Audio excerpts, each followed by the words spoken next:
Capítulo 2. Primera consideración. La armadura del cristiano. El cristiano debe estar armado. Vestíos de toda la armadura de Dios para que podáis estar firmes contra las acechanzas del diablo. Efesios capítulo 6, versículo 11. Hemos visto que es el poder supremo de Dios y no nuestra poca fuerza lo que fomenta la fe y nos prepara para la batalla. Pero, ¿cómo apropiarnos de este poder para nuestras vidas? Vistiéndonos la armadura de Dios. Vestirte de la armadura de Dios es apropiarte de su poder de forma muy personal. Primeramente, es cuestión de un corazón transformado. El que se jacta de su confianza en Dios, pero realmente no cree de corazón, nunca estará a salvo en la zona de guerra que separa el cielo de la tierra. Si por negligencia o decisión deja de vestir la armadura de Dios y corre desnudo a la batalla, firma su propia sentencia de muerte. Se cuenta de un fanático de Munster que valerosamente intentó rechazar a un ejército invasor al grito de «En el nombre del Señor de los ejércitos, huid». Pero su alma no regenerada no había recibido esa orden del general para quien pretendía luchar, y pronto pereció. Su ejemplo debe enseñarnos el alto precio que se paga por tal desatino. Oímos un lenguaje valeroso pero necio, que sale de la boca de los más ignorantes y profanos de entre nosotros. Dicen que confían en Dios y esperan en su misericordia y desafían al demonio y todas sus obras, pero mientras tanto son pobres y desnudas criaturas, sin tan siquiera una parte de la armadura de Dios sobre sus almas. Tal presunción no tiene sitio en el campamento del Señor. El cristiano armado, su provisión divina. La advertencia de Pablo para que nos vistamos de la armadura de Dios tiene dos partes generales. Primera, la instrucción de lo que debemos hacer, vestíos de toda la armadura de Dios. Y segunda, ¿por qué debemos hacerlo? Para que podáis estar firmes contra las acechanzas del diablo. Entonces, para empezar, cada recluta en el ejército de Cristo debe tener la armadura de vida. La primera pregunta que se suscita es, ¿en qué consiste esta armadura? Cristo como armadura. Se nos dice en otro lugar, vestíos del Señor Jesucristo. Romanos capítulo 13, versículo 14. Presentando a Jesucristo como armadura. El apóstol no solamente exhorta a los cristianos a vestirse de dominio propio en lugar de ebriedad y de castidad en lugar de adulterio. En su lugar les manda, vestíos del Señor Jesucristo, implicando con ello que hasta que se vistan de Cristo estarán desarmados. No es el hombre revestido de moralidad ni de virtudes filosóficas el que repele la carga de la tentación disparada por el cañón de Satanás, sino el que tiene puesta la armadura, esto es, el que está en Cristo. Las virtudes de Cristo como armadura. Ahora hablaremos de el cinto de la verdad, etc. Se nos manda que nos vistamos del nuevo hombre, Efesios capítulo 4, versículo 24, compuesto de todas estas virtudes. Estar sin Cristo y sus virtudes es estar sin armadura. El cristiano desarmado, su pésimo porvenir. Una persona sin la gracia de Cristo está desnuda y desarmada, totalmente incapacitada para la lucha contra el pecado y Satanás. En el principio, Dios envió a Adán con la armadura completa, pero por un juego de manos el diablo lo desnudó. En cuanto se acabó de cometer el primer pecado, Adán y Eva estaban desnudos. Génesis capítulo 3, versículo 7. El pecado les robó la armadura y los dejó como criaturas débiles. A Satanás le costó trabajo abrir la primera brecha, pero una vez que el hombre le franqueó las puertas para que entrara, se nombró rey y llevó a la corte su séquito de pecados mortales, sin desenvainar espada. A esto voy. En lugar de confesar su pecado, Adán y Eva intentaron esconderse de Dios y lo trataron con evasivas. Se echaron las culpas el uno al otro, rechazando la responsabilidad de su desobediencia en lugar de suplicar misericordia. Qué pronto endureció sus corazones el engaño. La naturaleza humana básica no ha cambiado hasta hoy. Esta es la misma condición de cualquier hijo de Adán. Satanás nos encuentra desnudos y nos hace esclavos hasta que Dios, habiéndonos comprado con la sangre de su amado Hijo, viene para reclamar cada alma arrepentida para el servicio en su reino. Para comprender mejor la gravedad de estar sin armadura de Dios, estudia estos 4 conceptos de encontrarse desnudo y desarmado. Primero, separados de Dios. Estabais sin Cristo, alejados de la ciudadanía de Israel y ajenos a los pactos de la promesa.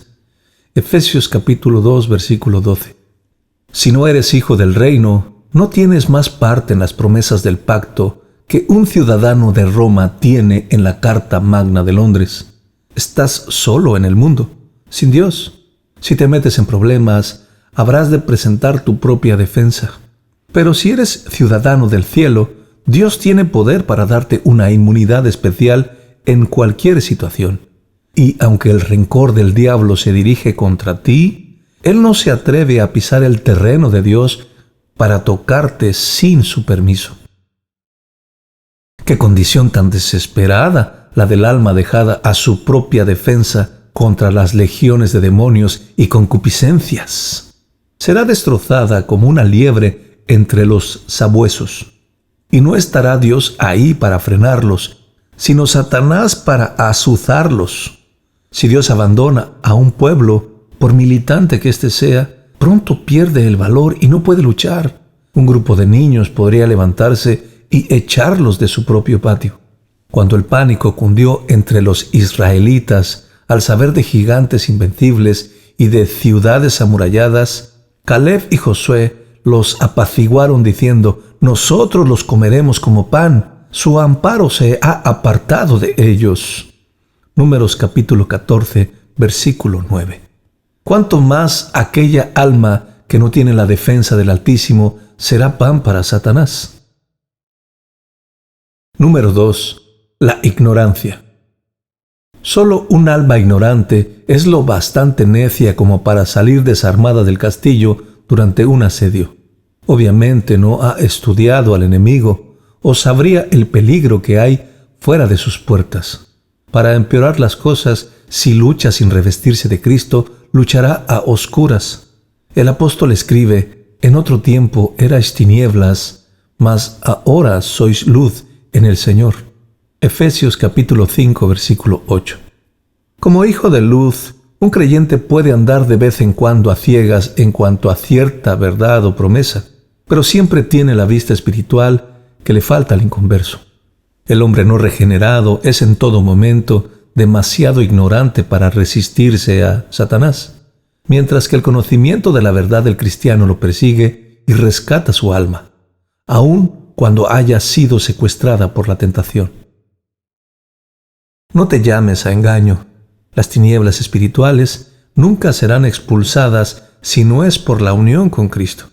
Igual que el ojo físico, una vez destrozado, no se puede reconstruir por medios humanos, tampoco es posible restaurar el ojo espiritual, destrozado por el pecado de Adán, mediante un esfuerzo humano o angélico. Esta es una de las enfermedades que Jesús vino a sanar. Lucas capítulo 4, versículo 18. Número 3. La impotencia. Porque Cristo, cuando aún éramos débiles, a su tiempo murió por los impíos. Romanos capítulo 5, versículo 6. ¿Qué puede hacer el alma desarmada para romper el yugo de Satanás?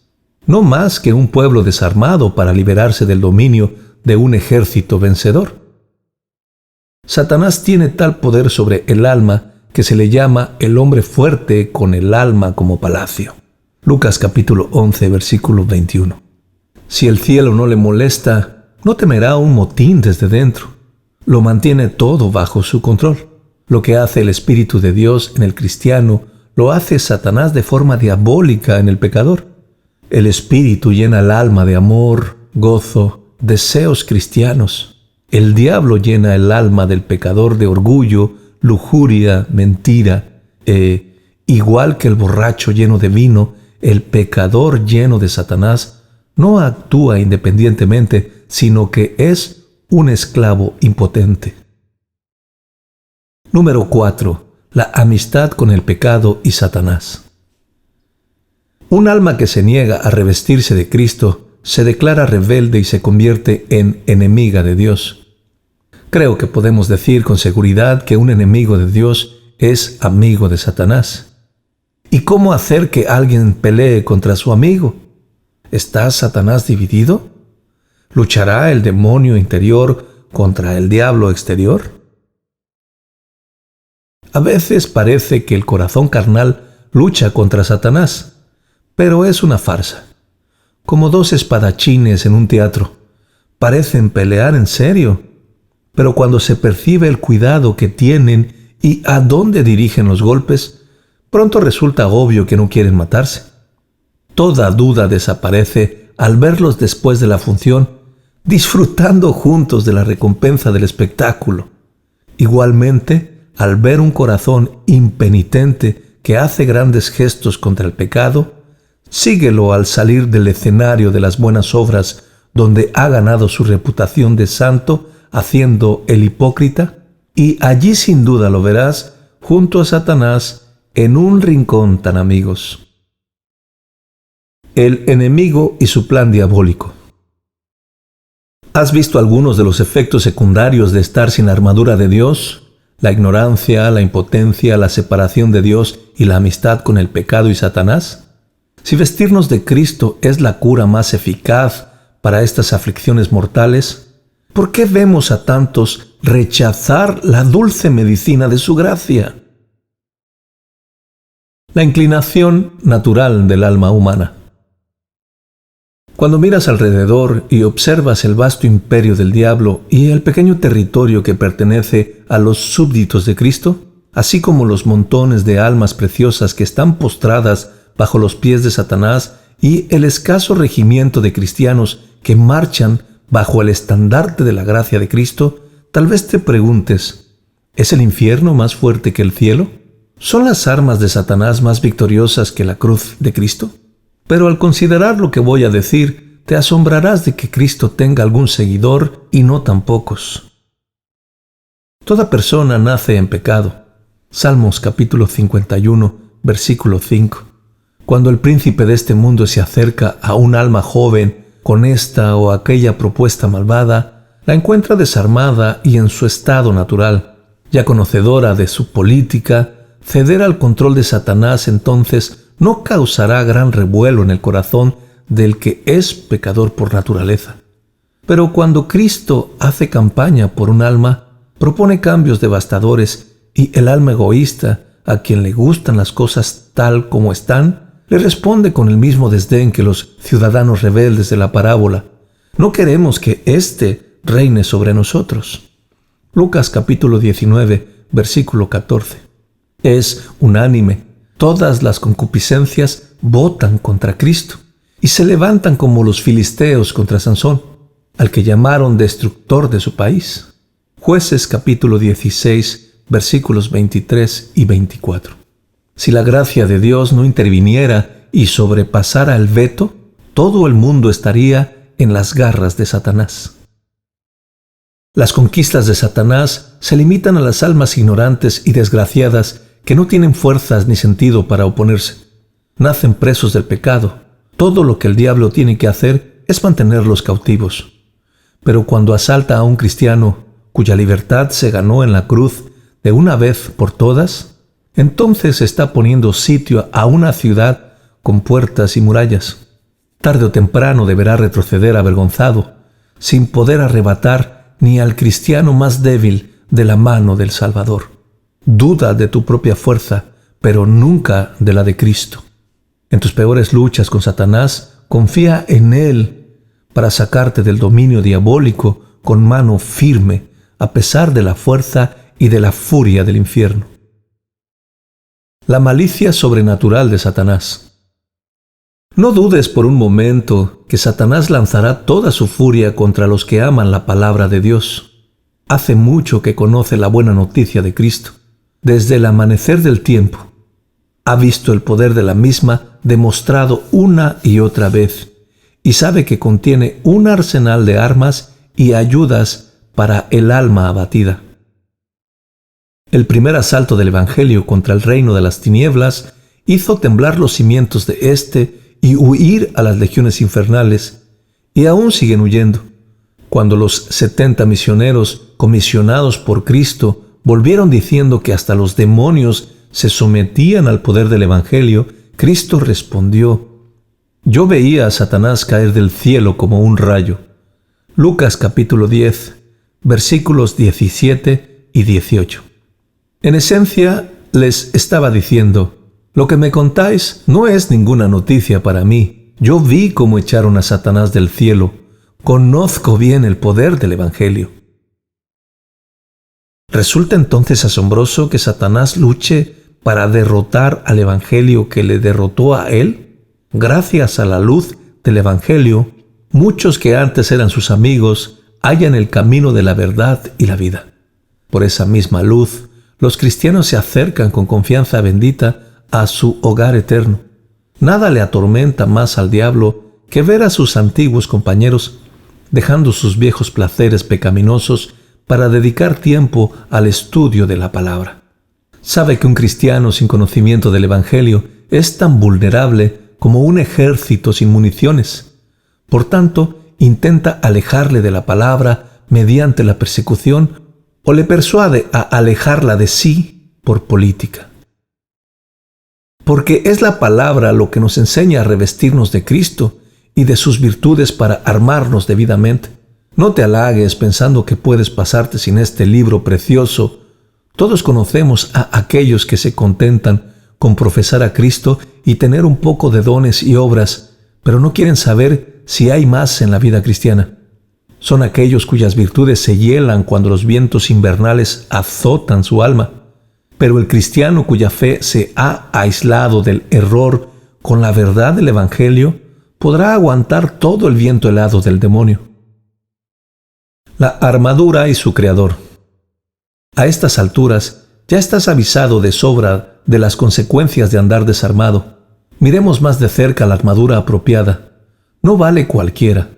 Mejor ninguna que una armadura sin acreditar. Solo la armadura de Dios pasa las pruebas. Dos cosas lo demuestran. La primera, Dios es el diseñador de la armadura de sus hijos. Un verdadero soldado va al frente con la armadura reglamentada por su general. No se deja al gusto de cada cual llevar lo que quiera. Esto daría lugar al caos. El soldado cristiano entonces se sujeta igualmente a las órdenes de Dios, aunque el ejército sea terrenal. El Estado Mayor se sienta en los cielos y es el que decreta las directrices.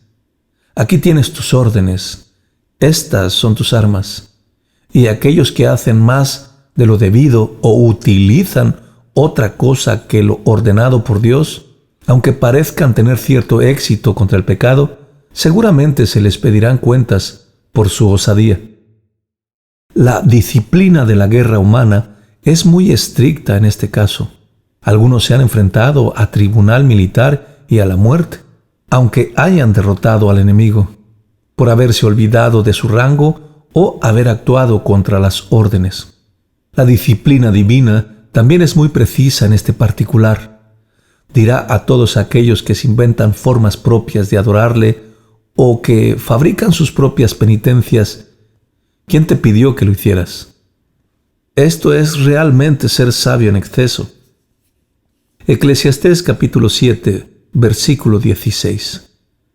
Como dice Salomón, atreverse a corregir la ley de Dios y añadir nuestras propias reglas. Dios le dijo a Israel que los falsos profetas malgastaban su tiempo porque no hacían su obra.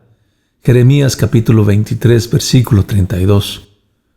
tú también malgastarás tu tiempo si haces algo fuera de la voluntad de Dios. Los pensamientos de Dios no son como los nuestros, ni sus caminos son los nuestros. Si Moisés hubiera dirigido el éxodo de Israel con su propia sabiduría, sería de esperar que saqueara a los egipcios de sus caballos y sus armas. Pero Dios quería que su pueblo saliera desnudo y a pie, y Moisés se atuvo a las órdenes. La guerra era de Dios y por tanto era razonable que se sometiera a su mandato. Acampaban y marchaban bajo sus órdenes, peleaban cuando él lo mandaba, y las tácticas y armas utilizadas eran las prescritas por Dios. ¿Qué aprendemos de este ejemplo? En la marcha hacia el cielo, luchando contra los espíritus malignos y las concupiscencias que nos estorban, también debemos guiarnos por la regla de Dios detallada para nosotros en su palabra. Cristiano, ten cuidado de no confiar en la armadura de Dios, sino en el Dios de la armadura. Todas tus armas son solamente poderosas en Dios. Segunda carta a los Corintios capítulo 10, versículo 4. El arca era el medio de seguridad para Israel, pero cuando la gente empezó a gloriarse en ella en lugar de en Dios, aceleró su derrota.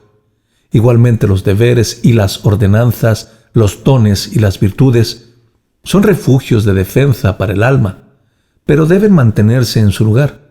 Satanás tiembla como los filisteos ante el arca al ver a un alma diligente en el uso de sus virtudes, esto es, de la paciencia, el dominio propio, la virtud, etc.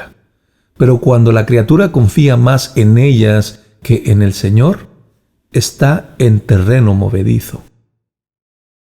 Número 2. Dios hace la armadura de sus hijos y los adiestra para utilizarla. Ya hemos visto que lo que hace invencible al alma no es la armadura en cuanto tal, sino en cuanto es de Dios.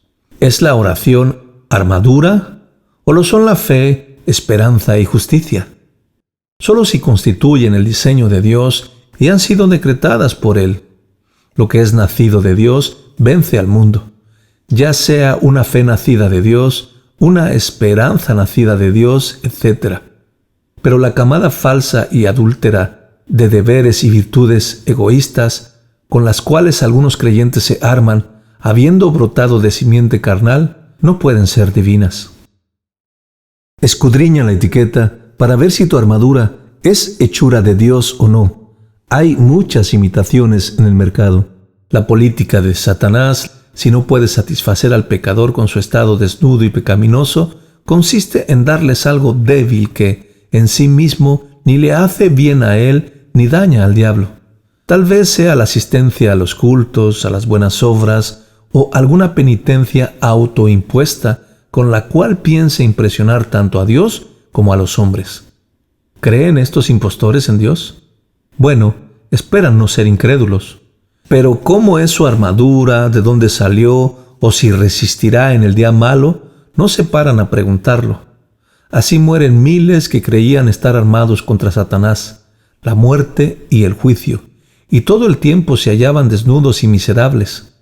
Esta gente está peor que quienes no tienen ni un trapo de fingimiento para ocultar sus vergüenzas al mundo. Para la mayoría de nosotros, una copia magistral de alguna obra famosa es igual de buena que el original, pero cuando el pintor mismo viene, puede distinguir en un momento entre lo verdadero y lo falso. Ocurre lo mismo con el hipócrita apoyado en su propia justicia que pretende tener fe y esperanza en Dios. He aquí un hombre ataviado con armadura resplandeciente, arma en mano. Con la afilada espada de su lengua mantiene las distancias tanto con el predicador como con la palabra. ¿Quién dice que no soy santo? Nombra un solo mandamiento que no guarde, un deber que descuide. Exclama indignado. Muchos se impresionan por su apariencia de piedad. Hace falta el ojo avisor del Espíritu para exponerlo, y aún entonces es difícil convencerlo porque Satanás lo ha engañado con tanta sutileza. Primero hay que desarmarlo y desnudarlo de su inmunda justicia propia, porque la armadura de Dios nunca se puede poner encima del traje hecho a la medida. Por otra parte, el alma que se encuentra desnuda y humillada ante Dios está plenamente consciente de la magnitud de su necesidad y anhela ayuda. ¿Qué es más fácil? ¿Entablillar un hueso recién fracturado o intentar corregir uno que se curó torcido? Hipócrita piadoso, niega el nombre de Cristo bajo cuyo estandarte finges marchar, o bien abandona la falsa armadura de justicia propia y ven a Él en verdadero arrepentimiento. No te atrevas a llamar a ninguna cosa armadura de Dios si no lo glorifica a Él, ni te defiende del poder de Satanás. Observa que el equipo del cristiano es totalmente suficiente. Toda la armadura de Dios. Efesios capítulo 6, versículo 11. Cuando se viste correctamente, la armadura cristiana es completa en 3 aspectos. Todos los componentes juntos cubren al cristiano entero, alma y cuerpo. Así pues, los poderes del uno y los sentidos de la otra están bajo protección divina. No queda expuesta a ninguna parte. De otro modo, los dardos de Satanás podrían colarse por una rendija como el que penetró por las juntas de la armadura de Acab. Primer libro de Reyes, capítulo 22, versículo 34. Si todo va protegido menos el ojo, Satanás puede dirigir sus flechas de lujuria allí y prender fuego a toda la casa. Eva solo miró el árbol y un dardo envenenado le atravesó el corazón. Supongamos que el ojo está cerrado, pero el oído abierto a las conversaciones corruptas. Entonces Satanás se colará por este resquicio. O si los sentidos físicos se guardan con diligencia, pero el corazón no, los pensamientos mismos del hombre pronto lo traicionarán, entregándolo en manos de Satanás. Los enemigos nos rodean, de forma que debemos estar armados a derecha y a izquierda. Segunda carta a los Corintios, capítulo 6, versículo 7. El apóstol dijo que el pecado es un enemigo que nos asedia. Hebreos, capítulo 12, versículo 1. Satanás divide sus tentaciones en varios escuadrones. Emplea uno para asaltarte aquí, otro allá. Leemos acerca de la maldad carnal y espiritual. Mientras repeles la tentación enemiga de la maldad carnal, puede entrar por tus puertas la maldad espiritual, pero tú dices, todos mis actos son irreprochables. Entonces, ¿qué armadura tienes para defender tu cabeza, tu juicio? Si te sorprende en esta área y planta allí semillas de herejía, éstas pronto arraigarán y ahogarán tu fe. Así vemos la falta que nos hace esa armadura universal que cubra todo el cuerpo. Cada pieza tiene una función especial. Dios diseña cada pieza de la armadura para un fin específico. Por tanto, el cristiano debe vestirse correctamente. Es decir, que de nada sirve cubrir el corazón con el yelmo ni sujetar el escudo donde debería ir la coraza.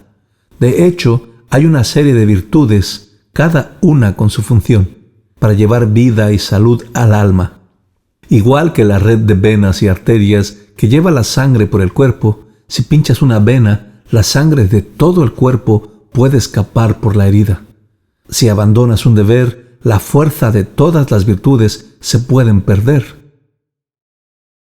Pedro alentó a los creyentes a aumentar todo el conjunto de la gracia. La verdadera salud no es cuando prospera todo el cuerpo. La fe es la gracia que encabeza la procesión. Si tienes fe, añade la virtud. Añadid a vuestra fe virtud, dice Pedro. Segunda de Pedro, capítulo 1, versículo 5. Estas virtudes se benefician mutuamente. Las buenas obras y los actos de misericordia reciben vida de la fe. La fe, a su vez, aumenta y se fortalece con las obras. Eso dice Martín Lutero. Tus obras pueden llevar un fruto de aspecto delicioso, pero no estarás a salvo de la corrupción diabólica sin añadir a la virtud el conocimiento. Este es para la fe como el sol para el granjero. Sin el conocimiento, la fe no ve para dónde obrar, ni la obra determinada se inspecciona adecuadamente a la pobre luz de las medias verdades. Si no te instruyes en la verdad del Evangelio, Satanás utilizará tu ignorancia para estorbar tu crecimiento espiritual. Él tiene una idea ingeniosa para cada ocasión. En un caso, puede intentar persuadirte de que no eres lo suficientemente humilde y hacer que los abrojos de la autocondenación ahoguen la seguridad de tu salvación. En otra, te halagará con un sentido falso de orgullo por tu humildad, y la plaga de la justicia propia destrozará la cosecha del fruto espiritual en tu vida. A Satanás le da igual la mentira que utiliza. Una vale tanto como la otra si puede hacértela creer. Pero el conocimiento no es el fin de la obra de la gracia. Hay que añadir el dominio propio. Sin él, tanto la fe como la razón pronto pueden ceder su lugar a los placeres temporales. El dominio propio es un excelente mayordomo. Inspecciona regularmente al alma y ordena los deseos del creyente para que no pase por alto los deberes cristianos para dedicarse a la diversión. Si permites que tu amor a la comodidad o hasta a los familiares y amigos sobrepuje el amor al Señor, no podrás ser soldado victorioso de Cristo. Por tanto, pide el dominio propio que mantiene seguro el nivel espiritual del corazón y toca la alarma cuando éste se inclina demasiado en los afectos temporales o se enfría para con Cristo. Imagínate ahora bien equipado y marchando hacia el cielo, pero solazándote mientras tanto con la prosperidad. ¿No deberías también prepararte para el mal tiempo, para una época de percances? Satanás llenará la maleza de 1000 tentaciones cuando llegues a los caminos estrechos de la adversidad, donde no puedes correr como en el día de la bonanza. Tal vez escapes del mundo atractivo solo para verte aplastado por un problema, a no ser que sepas perseverar. Por tanto, el apóstol nos manda añadir al dominio propio paciencia. Segunda carta de Pedro, capítulo 1, versículo 6. ¿Tienes paciencia? Una excelente virtud, pero no es suficiente. Has de ser piadoso también. Según Pedro, hay que añadir a la paciencia piedad. La devoción o piedad engloba toda la adoración a Dios, interna y externa. Tu vida moral puede ser impecable, pero si no adoras a Dios, eres ateo. Si lo adoras devotamente, pero no según la Biblia, entonces eres un idólatra. Si sigues la letra, pero no el espíritu del Evangelio, eres un hipócrita. La única adoración que nos lleva a la cámara interior de la verdadera piedad es aquella que se ofrece en espíritu y en verdad. Juan capítulo 4, versículo 24. Hemos examinado una buena colección de virtudes y tal vez te gustaría probártelas. Pero espera, aún no te has revestido del todo. Tienes hermanos espirituales, herederos de la misma promesa contigo. Por tanto, a la piedad has de añadir afecto fraternal. Segunda carta de Pedro, capítulo 1, versículo 7. Este es uno de los grandes mandamientos de Dios. Nuestro amor mutuo es señal de nuestra lealtad a Él. Si Satanás puede sembrar cizaña entre los hermanos, hiere profundamente nuestra piedad y toda la causa de Cristo. Él sabe que difícilmente uniremos nuestras manos en la obra si no podemos unir nuestros corazones en amor. No solo tienes una responsabilidad dada por Dios hacia la familia de los creyentes, sino que tu Padre también te pide que andes impecablemente con los que están fuera de la familia, de forma que el afecto fraternal añade amor. Segunda carta de Pedro, capítulo 1, versículo 7. Esta virtud te da poder para hacer el bien a los peores hombres. Mientras más te maldigan, más debes orar por ellos. Jesús oró: Padre, perdónalos, mientras sus verdugos le traspasaban el costado en busca de su sangre. ¿Dónde está hoy la compasión de Cristo por las iglesias? Es evidente que la falta de esta pieza de la armadura le da mucha ventaja a Satanás actualmente. Nos hemos hecho avaros en la misericordia de Dios por temor a ser demasiado generosos en la caridad. Mientras que en el sentido bíblico, si ésta no es tan amplia como el mundo, es demasiado estrecha para el mandamiento que dice: haced bien a todos. Gálatas capítulo 6, versículo 10. Ahora me dirijo a los pastores. ¿Dónde queda la caridad si todo sermón se dirige únicamente a los cristianos y no se hace esfuerzo alguno por sacar a las pobres almas cautivas de las garras de Satanás? Este puede arrastrarlas al infierno por cargamentos, mientras nos ocupamos consolando a los cristianos y predicándoles sus privilegios. Que Dios nos dé la compasión por las almas perdidas, la cual nos mueva a reprenderlas y exhortarlas en amor, sacándolas de las garras mortales de Satanás. Es verdad que los pastores son mayordomos para proporcionar el maná a los cristianos, pero ¿significa esto que los demás oyentes no deben participar? Cada pieza es completa y perfecta. No solo es perfecta la armadura completa, sino que Dios hace cada pieza perfecta y completa en sí misma. Entonces, el cristiano debe mantener su armadura lista para ser usada, reluciente. No solo debe buscar todas las virtudes, sino crecer y madurar en cada una en particular, hasta alcanzar la perfección misma. Como hay que añadir a la fe virtud, también hay que añadir fe a la fe. Las virtudes son preciosas como la plata. Mientras más se utilizan, más brillan. Sed perfectos, como vuestro Padre que está en los cielos es perfecto. Mateo capítulo 5, versículo 48. Y purifícate como Dios es puro. Ahí tenemos el modelo a imitar. No es que podamos igualar la pureza y perfección de Dios, sino que debemos proseguir hacia esa meta.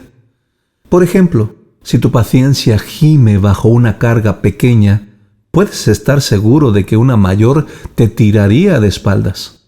Entonces, empieza enseguida a ejercitar y a aumentar tu paciencia para tener fuerza espiritual cuando la carga aumente. ¿Por qué perfeccionar nuestros dones? He aquí algunas razones por qué debes madurar en los dones que son tuyos en Cristo. Porque nuestros dones pueden deteriorarse. En un ejército en servicio activo, las armas frecuentemente se rompen o dañan. Uno tiene el yelmo abollado, otro la espada doblada, otro la pistola rota. A menudo hace falta reemplazar el material. En una tentación puede que te arranque el yelmo de la esperanza. En otra, que te aplasten la paciencia o el amor.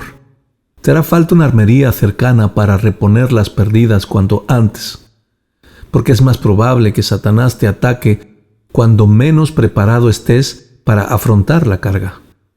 Jesús le dijo a Pedro: Simón, Simón, he aquí Satanás os ha pedido para zarandearos. Lucas capítulo 23, versículo 31. El diablo sabía que los discípulos estaban débiles en ese momento. Cristo, el capitán, les iba a ser quitado del regimiento. Estaban descontentos, discutiendo entre sí quién tendría mejor asiento en el cielo, y la fe más fuerte que el Espíritu les había de dar no había llegado aún. Entonces Cristo les envió a Jerusalén a esperar la llegada de su Espíritu. Hechos capítulo 1, versículo 4. Así sabemos a quién pedir suministros cuando nuestras virtudes se debilitan. Porque Satanás sigue perfeccionando su ira y astucia. Se le llama la serpiente antigua por una buena razón. Sutil por naturaleza, es siempre más astuto. Iracundo por naturaleza, siempre está más furioso. Como un toro, mientras más se le irrita, más se enfurece. Y considerando el poco tiempo que le queda, los que tenemos que lidiarlo debemos entrar en la plaza bien equipados. Porque cumplimos con el propósito de Dios cuando crecemos en gracia. El fin de la obra de Dios es perfeccionar a los cristianos en virtud y consolaciones. Él cuida con sabiduría de nuestra alma. Cuando utiliza las aflicciones para podarlas, solo lo hace con objeto de limpiarnos, a fin de que llevemos más fruto y mejor. Juan capítulo 15, versículo 2. La misma tribulación que da resultados amargos en el alma árida del malvado se utiliza para producir los dulces frutos del Espíritu en la fértil alma del cristiano. ¿Por qué insiste Dios tanto en perfeccionar a los cristianos? Para preparar una novia sin mancha para su Hijo y cumplir su glorioso plan. Él ha provisto a la Iglesia de todos los instrumentos y dones necesarios, a fin de perfeccionar a los santos, para la edificación del cuerpo de Cristo. Efesios capítulo 4, versículo 12. Si dejamos de avanzar a pesar de su provisión, anulamos el consejo de Dios. Por tanto, el apóstol amonesta a los cristianos judíos por su pobre rendimiento en la escuela de Cristo.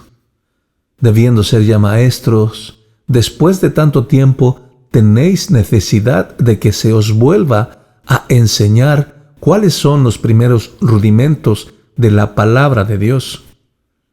Hebreos capítulo 5, versículo 12. El uso correcto de la armadura. Hay que ponérsela.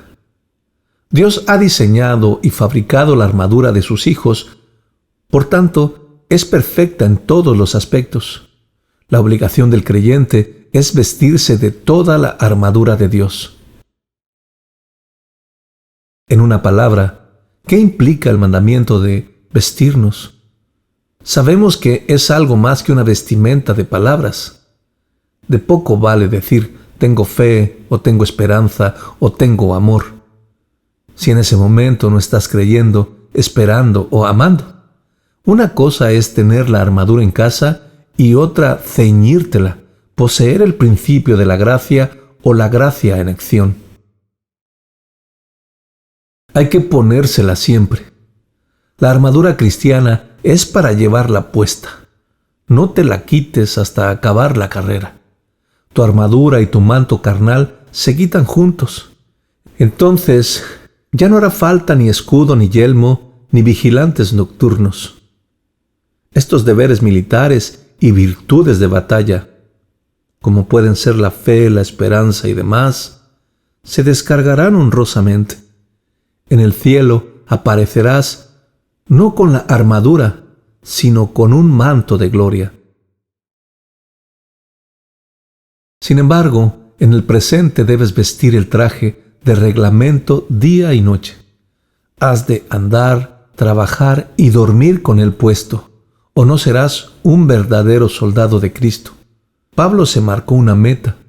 Por esto procuro tener siempre una conciencia sin ofensa ante Dios y ante los hombres. Hechos capítulo 24, versículo 16. Aquí vemos al cristiano con sus armas, entrenándose como verdadero soldado, siendo su propio corazón la diana en la cual ensaya los dones en preparación para la batalla.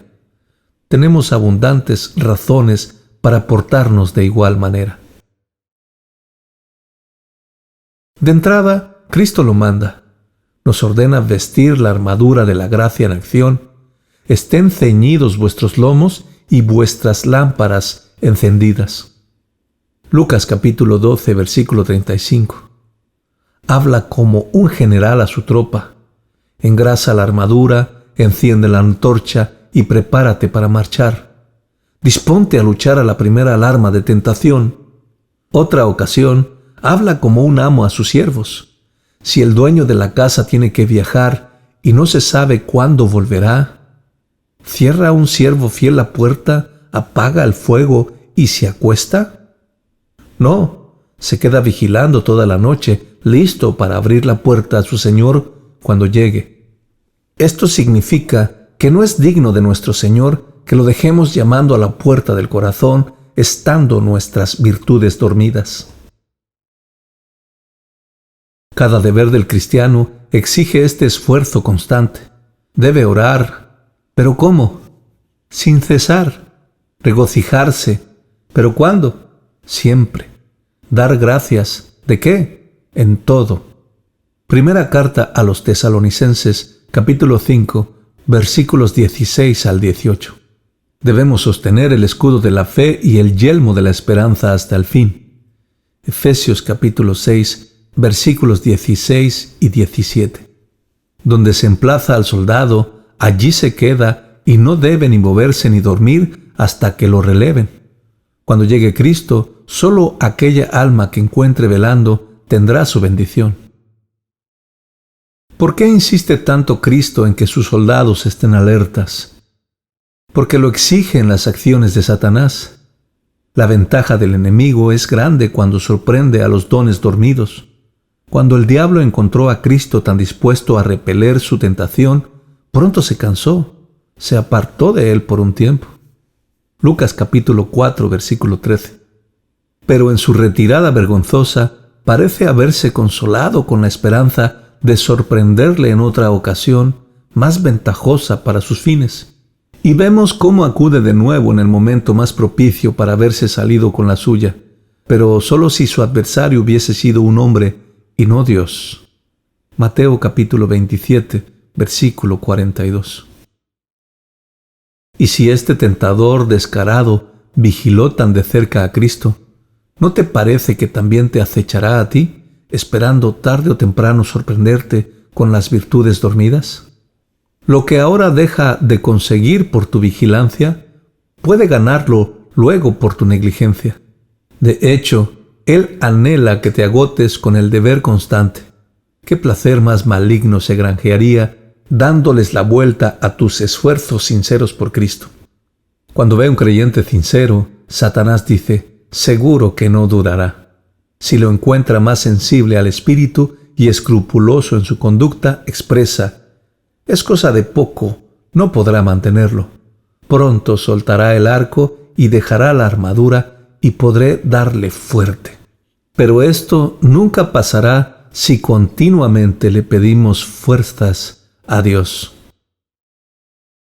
Satanás no es la única trampa. La misma naturaleza de nuestros dones hace necesaria la vigilancia. Si no se vigila de cerca, se esfumarán, y un alma que se ausente de la escuela de la obediencia no estará muy dispuesta a volver y reanudar sus antiguas tareas. La razón es doble. Primero, habiendo abandonado sus obligaciones, le da vergüenza enfrentar al maestro, y segundo, sabe lo mucho que ha olvidado por su negligencia y las horas que tardará en recuperarlo. Lleva a cabo las tareas como un alumno que hace tiempo que no abre los libros. La lección se le ha olvidado casi del todo, pero otro que siempre la está meditando, la tiene a punto y está deseoso de emprender la próxima tarea. No puedo subrayar demasiado la necesidad de mantener la mecha preparada y la lámpara encendida. Una de las maniobras favoritas de Satanás es el ataque sorpresa. Imagina la confusión de una ciudad si de repente, a medianoche, sonara la alarma porque el enemigo ya estuviera a las puertas y todos los soldados acostados en su casa. ¡Qué tumulto! Uno buscaría el pantalón, otro la espada, un tercero no sabría dónde andan las municiones. Todos corren de un lado a otro y cunde el pánico, lo cual no pasaría si el enemigo los hubiera encontrado preparados. Habrá un tumulto parecido si no lleva siempre puesta la armadura espiritual. Buscarás apresuradamente este o aquel don cuando deberías estar ya delante de Cristo para recibir tu destino activo. No solo hacen falta los dones activos para tu propia protección, sino también para consolar y ayudar a otros creyentes. Pablo tenía esto en mente cuando se disciplinó para mantener la buena conciencia a fin de no ser tropiezo para otros cristianos. Sabía que la cobardía de uno puede hacer huir a otros, que la ignorancia de uno puede dañar a muchos. ¿Cuántas veces el error de un cristiano ha seducido a un hermano para dejar el camino estrecho por aquel ancho que lleva a la destrucción? Es uno de los más graves errores, porque se nos manda lo opuesto. Dios ordenó a los gaditas y rubenitas que fueran delante de sus hermanos armados para la batalla, para conquistar la tierra. Y tú debes ayudar a tus hermanos que quizá no tengan la misma medida de gracia o consuelo que tú. Ayuda a los débiles, lleva su escudo. No podrás hacerlo si no ejercitas tus propios dones y te ciñes la armadura. Tal vez eres padre de familia, a los tuyos les va como te va a ti. Si tu corazón se sacia de Cristo, nunca te faltará lo que necesites para satisfacer las necesidades espirituales de ellos. Por otra parte, si tu propio corazón pasa hambre, ellos también carecerán de alimento espiritual. De la misma manera que una madre come más cuando está dando el pecho a su bebé, tú debes procurar alimentar tus dones y cuidarlos por el bien de tu casa. La armadura, su lugar correcto. No solo debes vestir la armadura siempre, sino que ésta debe ser visible para todos. Los hombres se enorgullecen de su fe, arrepentimiento, amor a Dios, virtudes muy preciosas. Entonces, ¿por qué tampoco se dejan verlas día a día en su conducta? Si tales invitados se alojan realmente en su alma, seguramente mirarán por la ventana, o por lo menos se darán un paseo de vez en cuando, dejándose ver en el cumplimiento del deber y en las acciones santas. La gracia, y con ello me refiero a aquellos atributos divinos infundidos en el espíritu humano por el Espíritu Santo, es algo vivo, no es un recuerdo de tu salvación que puedes guardar en algún oscuro armario del alma. No, la gracia se nota, te acompañará a donde vayas, comprará contigo y venderá por ti, y tomará parte en todas tus actividades. Te alentará cuando seas sincero y fiel a Dios, y se quejará y te amonestará si no lo eres. Exhortación final. Hemos demostrado la tendencia que tienen los dones a dejarse vencer por el sueño en esta vida. Cristo, aunque despertó 2 veces a los discípulos dormidos en la noche de su arresto, los encontró dormidos por 3ª vez. Si no ejercitas el carácter santo, tú también te dormirás. El tiempo es corto, el camino largo. Vístete con los dones de Cristo enseguida, para que no te sobrevenga la noche antes de vislumbrar la casa del Padre. Hay una doble ventaja en la posesión de estos dones, primeramente para ti y luego para los demás. Mientras estés en la tierra, los demás estarán mejor cuando tus dones gocen de buena salud. Tu entusiasmo en la carrera celestial ayudará a los que viajan contigo. Cuando ven la buena medicina que es la gracia de Dios para tu alma, pronto pedirán su porción. Es más, la fuerte voz de tus virtudes callará los pecados de otros. Vamos a considerar un ejemplo práctico. El blasfemo patológico no se percata de que existe una curación tan eficaz cuando el cristiano cierra la boca y no refleja el carácter de Dios. Pero si el hombre piadoso tiene preparado el antídoto y el valor para administrarlo con palabras sabias y compasivas, puede hacer que el pecado huya avergonzado a su madriguera. Dios merece el mejor servicio que puedas darle en tu vida. Deja entonces que sus atributos divinos se manifiesten en tu experiencia ahora. Él no te otorga una porción limitada de su gracia ni te la administra gota a gota. No seas como tantos que la guardan en el banco, en una cuenta que esperan utilizar algún día pero no hoy. Dios no es tan avaro con el espíritu como para que tengas que presupuestar tus dones. Al contrario, el ojo de la providencia nunca se cierra. El que te guarda no se dormirá. El salmista nos dice: los ojos de Yahweh están sobre los justos. Salmos capítulo 34, versículo 15. Él ha fijado la vista para siempre en el objeto de su afecto y con deleite infinito se complace en el mismo. ¿Cuándo se cerró su oído a tu clamor o se acortó su brazo para suplir tu necesidad? ¿No ocupa tu bienestar los pensamientos de Dios? ¿O no piensa Él solo en cosas que son para tu paz? Unas gotas de este bálsamo mantendrán las ruedas de tu fe en movimiento.